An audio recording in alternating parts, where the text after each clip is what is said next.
Good afternoon, boys and girls. Happy Tuesday.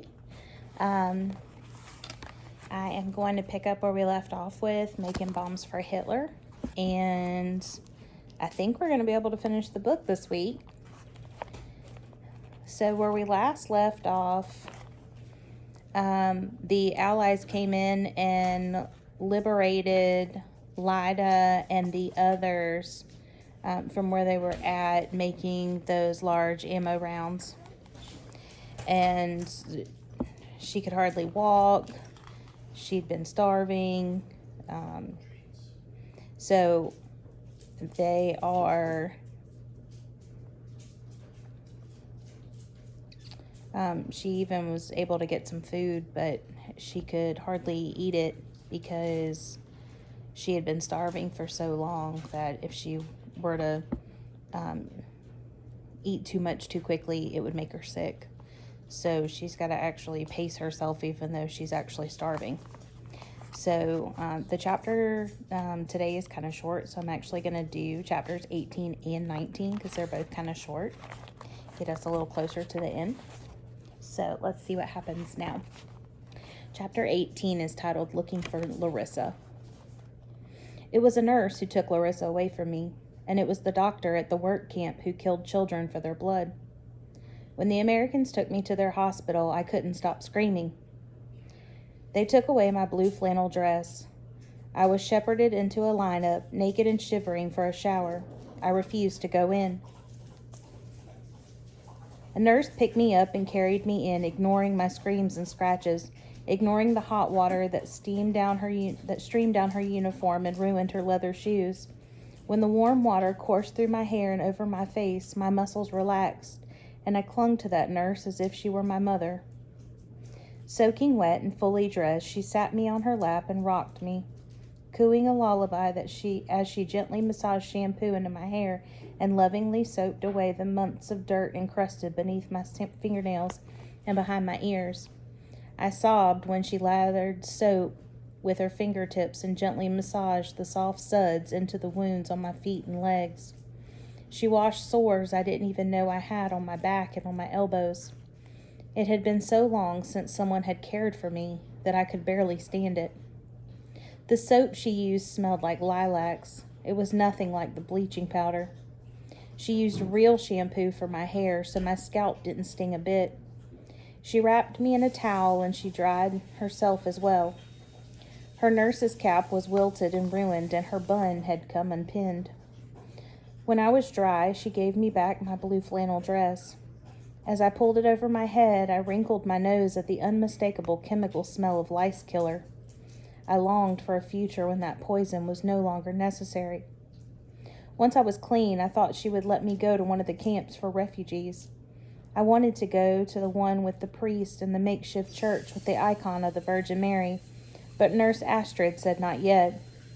She brought me to a long corridor of white beds that were not made of filthy straw. Each bed held a slave laborer who had been injured in a different way, bandages covering eyes or a leg in a cast suspended by a pulley. Some looked whole, but they stared at the ceiling without blinking. She shifted me to an empty bed at the end of the corridor. When she held a syringe to my arm, I tried to pull away.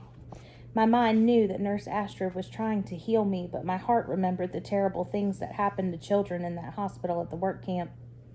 "Please trust me," she said in an American accent, Ukrainian. I took a deep breath and closed my eyes. I tried to trust her. She brought a doctor who did things to my feet and legs that hurt beyond belief. When I tried to crawl away, Astrid was the one who caught me and threatened to tie me to the bed. "Please trust me," she said again. Astrid fed me, first just spoonfuls, and as my stomach got stronger, mouthfuls. My hunger roared like a lion. I could have eaten nonstop if she'd let me. I knew that Astrid was being kind, but everything she did reminded me that I was still a prisoner. More than anything, I wanted to get away, to begin my search for Larissa, and for us to both go home. When my feet had no more open wounds, Astrid would come by with a salve and massage them. It hurt intensely when she did it, but I also knew it was good for my feet. Soon you'll be ready to leave, she said. One morning after breakfast, she placed a big, wrinkled paper bag beside me on my hospital bed and grinned. Open it. Inside was a pair of thick woolen socks and a pair of sturdy leather boots that looked to be my size. My eyes filled with tears. The shoes that Julie had given me were so badly worn that they had disintegrated long ago. Clothing was scarce with all the refugees to be cared for, and footwear was even harder to come by, yet Astrid had somehow found me these precious items. "Thank you," I said in her language. It was one of the first phrases of English that I had learned. It was early June and warm out, but the wool felt good on my feet. I laced the boots up as tightly as I dared and took a few steps. Slowly, I was beginning to feel like a human again. It struck me that Astrid looked so much like the nurse who had taken Larissa away from me, and it made me wonder, did that other nurse think she was somehow healing us with her actions? I would probably never know. Astrid got permission to take me by jeep to the displaced persons camp with the makeshift church. The distance between the hospital and the camp was not great, but it took several hours because the roads were clogged with ragged refugees. They would travel in clusters, but not all in the same direction. "They go from camp to camp looking for loved ones," said Astrid. I searched the faces as we passed them, and I looked especially carefully whenever I saw a girl with blonde hair. But I never saw anyone who could be Larissa. The refugees were a wild assortment, speaking more languages than I knew ever existed. Some pushed wheelbarrows piled high with their plundered china plates. Others, carrying battered suitcases overflowing with yellowed family photos, looked too healthy to be refugees. More than a few were clothed in striped rags. Gaunt beings clutched a piece of bread or a jar of pickles as if it was the finest treasure on earth. The countryside was pocked with ragged craters and where bombs had landed, and it was rare to see a building standing. The road itself was a maze of rubble and holes, and I knew that unexploded landmines littered the ground, but Astrid maneuvered the jeep like an expert. "Here we are," she said, pulling up to one standing section of ancient stone wall. Hundreds of bits of paper fluttered from it, their corners shoved into the crevices and cracks to secure them. This used to be a convent. The sight of those hundreds of papers made me panic.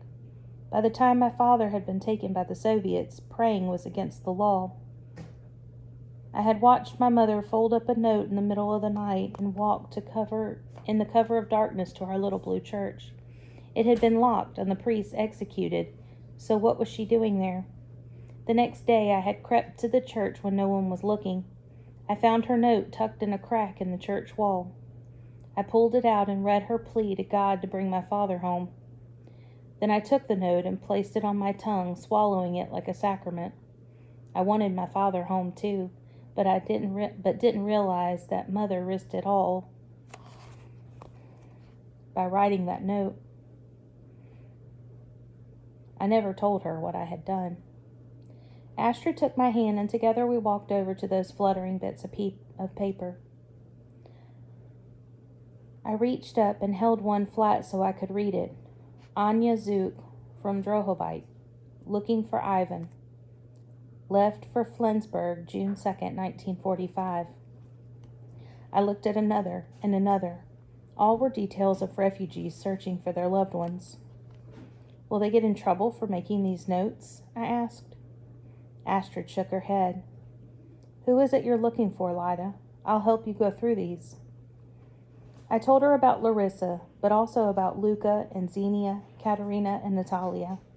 My heart ached as I read the details of so many lost loved ones, but I kept my hope until the very last paper. When we were finally done and I had found no one I loved, I wanted to curl up and weep. But Astrid told me that she would send my name and the names of my dear loved ones to the Red Cross. "It may take time," she said, "but maybe we will find someone you know." With her arm draped lightly across my shoulder, she led me inside the refugee camp, praying for Larissa. The smell of bleaching powder was not misery. No barbed wire, no Nazi soldiers with guns. This refugee camp had taken on a personality while I was being treated at the hospital. Fragments of families had claimed corners of rooms in the various blasted-out convent buildings. Others had built makeshift homes amid the rubble from what they could find: twisted metal, broken-down doors, half bricks. The first thing I looked for was the church. People grinned when I asked about it and pointed me to an area at the back of the camp. Set off to one side was what looked like a long abandoned barn on the outside, but there was a well-trod path leading up to it. I walked to the door, and it creaked loudly as I opened it. Sunlight poured in from the shattered rafters. I gasped in amazement at what I saw. An altar made of neatly stacked tin cans with a wooden door laid across as a tabletop. The stolen icon from that German house was propped up in the center of the altar, a golden candelabra on one side, and dirt-filled tin cans holding hand-dipped candles on the other side. On the back wall of the barn hung a homemade wooden cross. I knelt down before the altar and sobbed a prayer for the souls of my mother, father, grandmother. I hoped that soon they could rest in peace. I was safe. I would find Larissa.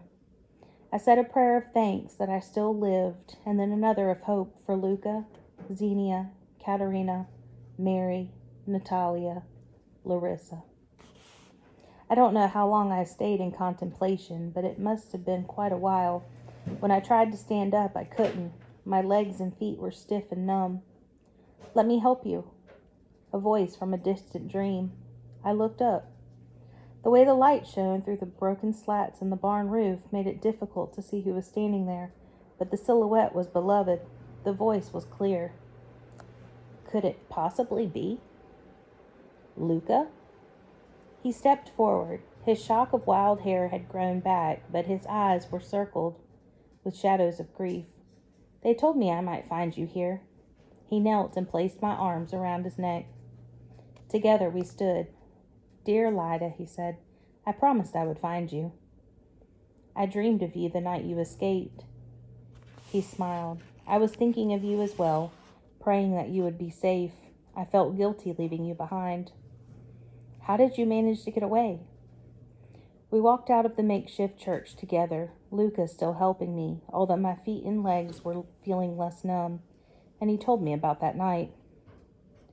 "I couldn't just walk out," he said. "During the day there were too many people around, and at night the gates were locked and the guards with guns were on patrol." "So how did you escape?" "Did you ever see what they did with the dead bodies?" he asked. I shuddered at the memory. "They piled them into the trucks." Luca nodded. "There were many trucks, many deaths at the hospital. I got out on one of those trucks." I looked at Luca, not sure that I had heard correctly. "You hid among the corpses?"